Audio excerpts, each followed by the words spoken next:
In 1258, the city of Baghdad burned.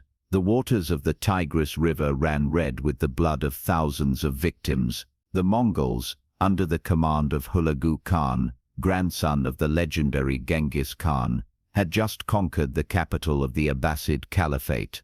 One of the most important cultural and intellectual centers in human history lay in ruins. Libraries that held centuries of knowledge were destroyed. The House of Wisdom, where scholars of all religions gathered to discuss philosophy, mathematics and astronomy, was reduced to ashes. The last Abbasid Caliph was brutally executed, rolled in a carpet and trampled by horses. The Mongols believed it was bad luck to spill royal blood directly on the ground. The Islamic world was in a state of utter shock. The city that had been the beating heart of civilization for over 500 years now lay in ruins. But this was not just another Mongol conquest. It was the continuation of a campaign of terror that had begun decades earlier on the steppes of Central Asia. The Mongols were not simply conquerors, they were a force of nature, a military machine so efficient and brutal that it seemed unstoppable. They had destroyed millennia-old empires, decimated entire populations, and created an empire that stretched from the Pacific coast to Eastern Europe. Their armies were unmatched in organization, adaptability, and discipline. They could move faster, strike harder, and disappear before their enemies even had time to recover.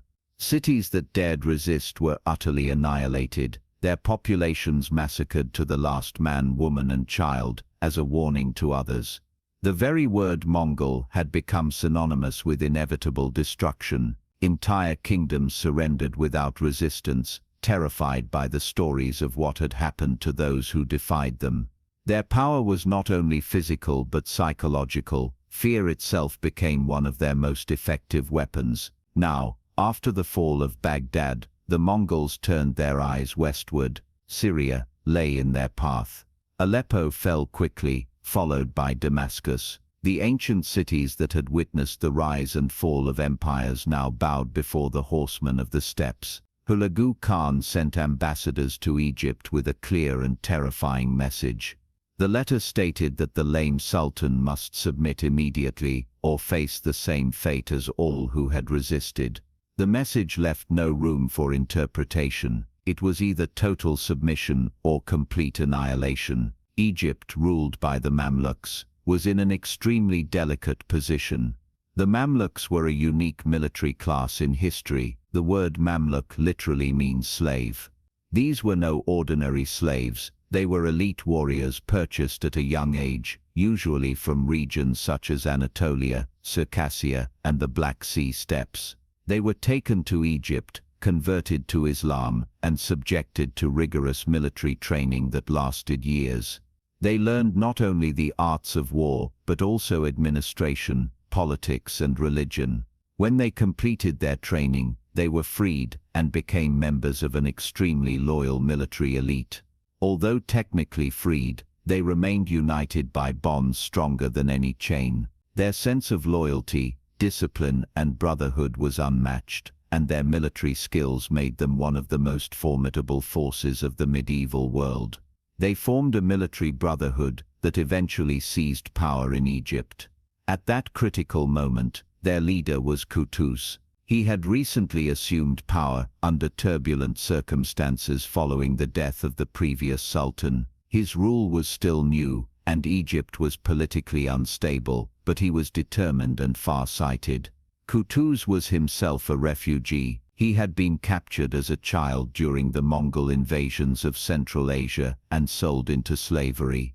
Ironically, the man who would now face the Mongols had lost everything to them as a young man. His family had been killed, his homeland destroyed, and he had been dragged into a life of slavery. Through the Mamluk system, he transformed from a slave into one of the most formidable warriors of his generation. He was now the Sultan of Egypt.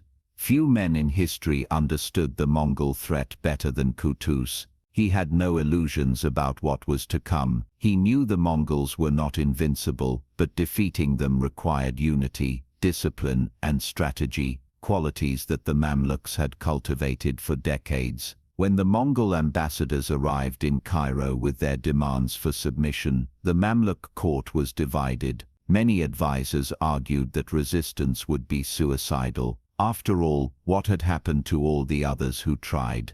The Khwarezmian Empire, one of the most formidable powers in Central Asia, had been utterly destroyed.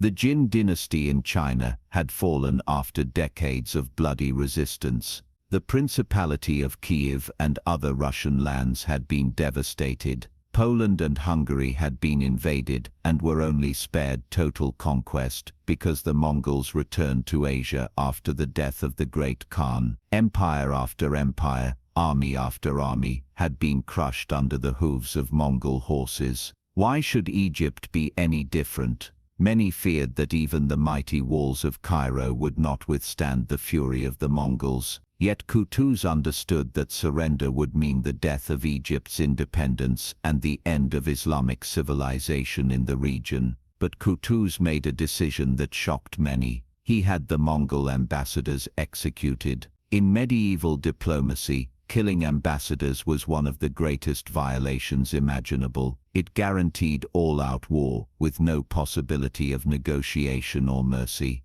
This act was both a declaration of defiance and a rallying cry for unity. The Mongols were particularly sensitive to such offenses. When the Shah of the Khwarezmian Empire executed Mongol merchants and ambassadors, Genghis Khan himself led a campaign of revenge, a campaign that resulted in the complete destruction of that empire. Qutuz knew exactly what he was doing. He was burning all bridges. There would be no submission, no negotiation, no retreat. It would be victory or death. By executing the ambassadors, Qutuz was sending a message not only to the Mongols but to his own people. They would fight, come what may. His defiance inspired the Mamluk ranks and gave hope to a world that had grown accustomed to Mongol domination. But Qutuz was no fool. He knew that courage alone would not defeat the Mongols. The Mongols didn't win simply because they were ferocious. They were disciplined, strategically brilliant, and tactically superior. To defeat them, the Mamluks would need strategy, intelligence, and precision. They would need to fight with both the sword and the mind. To understand their challenge, we must see what made the Mongol army so devastatingly effective. Their army was built around cavalry archers, a lethal combination few could counter. Every Mongol warrior was a highly trained rider and archer from childhood. By 15, a young Mongol was already a veteran in equestrian and archery skills. Their training was part of their way of life, shaped by the harsh environment of the steppes, where survival depended on speed, endurance, and precision. The Mongol composite bow was a masterpiece of engineering, made of wood, horn and sinew, bonded in layers, and left to cure for years. This bow could fire arrows over 200 meters with tremendous force. They could fire with deadly accuracy while galloping at full speed, turning in the saddle to fire backward, a technique known as Parthian shooting. Picture the scene: an enemy army advances, confident in its numbers. Suddenly, a cloud of horsemen appears, unleashing a storm of arrows before vanishing again.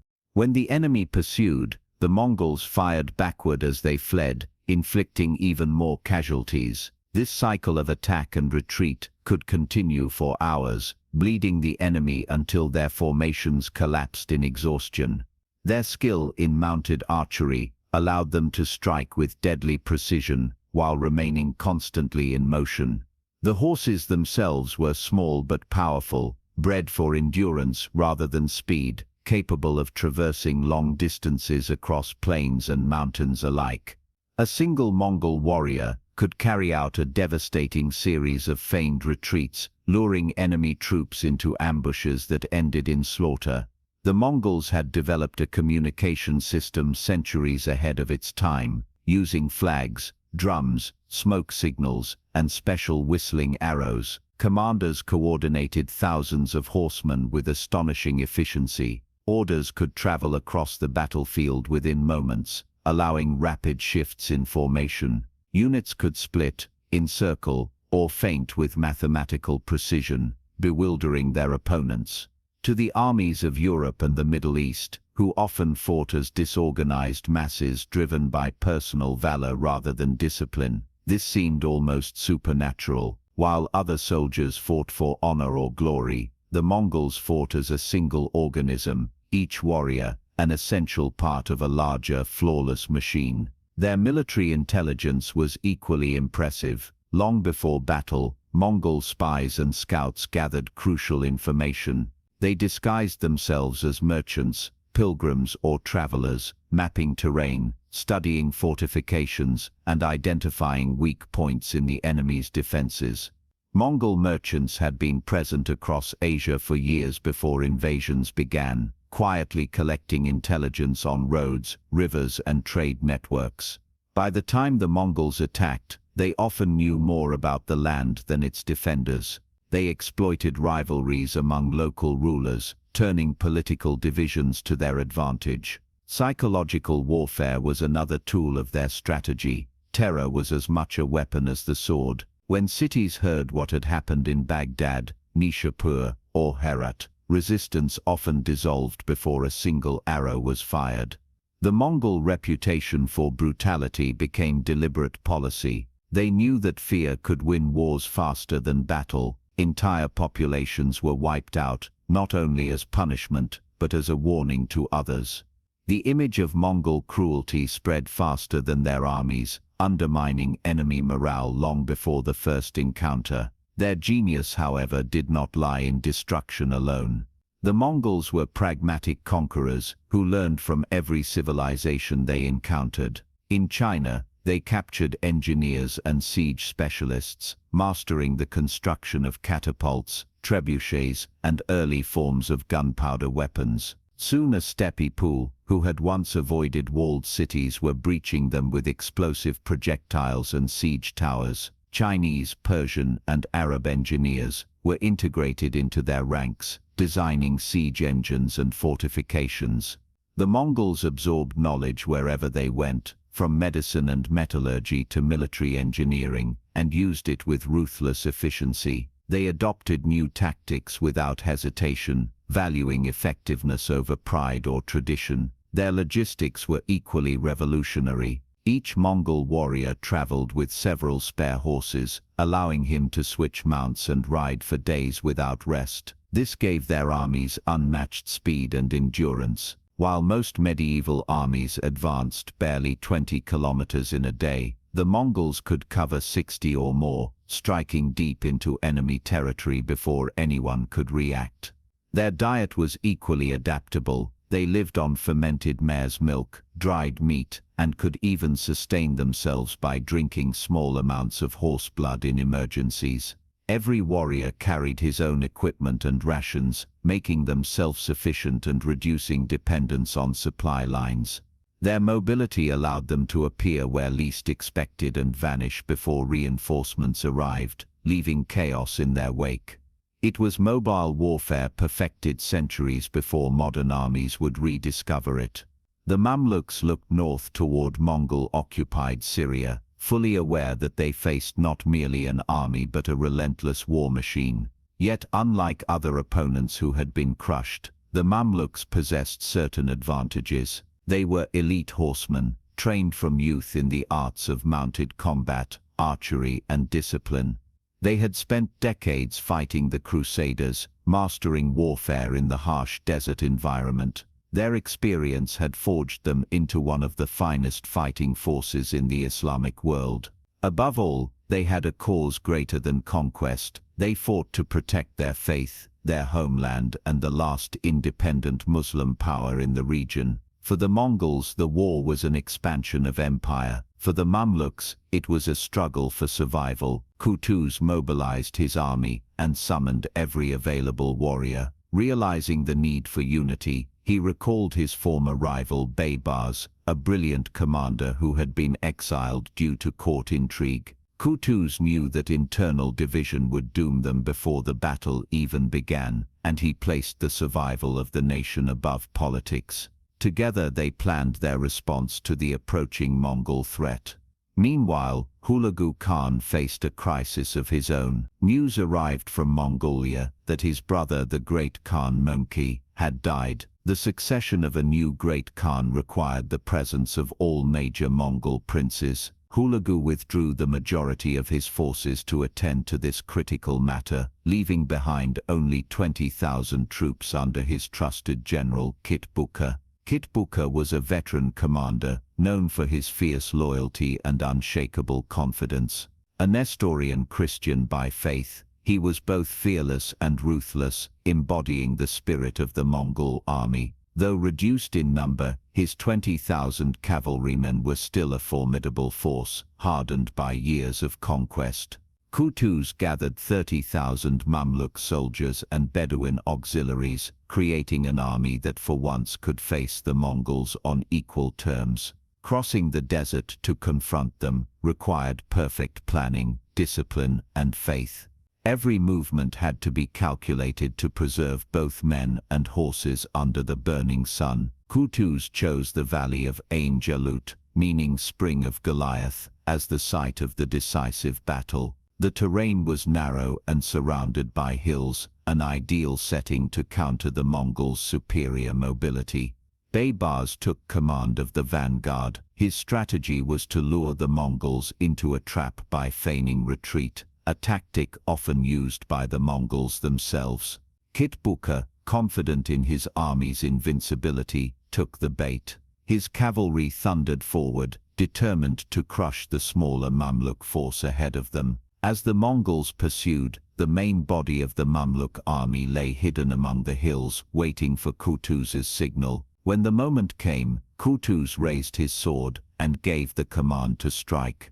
Thousands of Mamluk horsemen burst from their concealment, surrounding the Mongols from all sides. For the first time in decades, the Mongol army was trapped. The battlefield erupted into chaos as steel clashed against steel and arrows darkened the sky. The fighting was brutal and unrelenting. Qutuz, leading from the front, removed his helmet and shouted, "Wa Islama, O for Islama." His cry echoed across the valley, igniting the spirit of his warriors. The Mamluks charged with renewed fury, pushing back the stunned Mongol ranks. The narrow terrain that had once seemed insignificant now became their greatest ally. Hours of savage combat turned Ain Jalut into a storm of dust, blood, and iron. Finally, the Mongol formations began to break. Kitbuka, refusing to retreat, fought valiantly until the end. He was captured and killed on the battlefield. The Mongol army, once thought invincible, was utterly destroyed. News of Ain Jalut spread like wildfire throughout the Islamic world. For the first time, the Mongol advance had been halted. Cities that had lived in terror for years now rejoiced. Had the Mamluks fallen, the Mongols might have continued south, destroying Mecca, Medina, and the very heart of Islam. Instead, the victory at Ain Jalut marked the westernmost boundary of Mongol expansion. Qutuz, hailed as the savior of Egypt, did not live long to enjoy his triumph. He was assassinated soon after by Baibars, who then seized the throne and founded a powerful dynasty that would dominate Egypt and Syria for centuries. For the Mongols, Ain Jalut was more than a military defeat. It was a blow to their legend of invincibility. The aura of terror that had surrounded their armies began to fade. The victory at Ain Jalut saved Egypt and reshaped world history. It demonstrated that courage, strategy, and faith could overcome even the most impossible odds. It proved that no empire, no matter how vast or fearsome, could expand forever. Even the greatest powers meet their limits. At Ain Jalut, the invincible Mongols met defeat, and the world was never the same.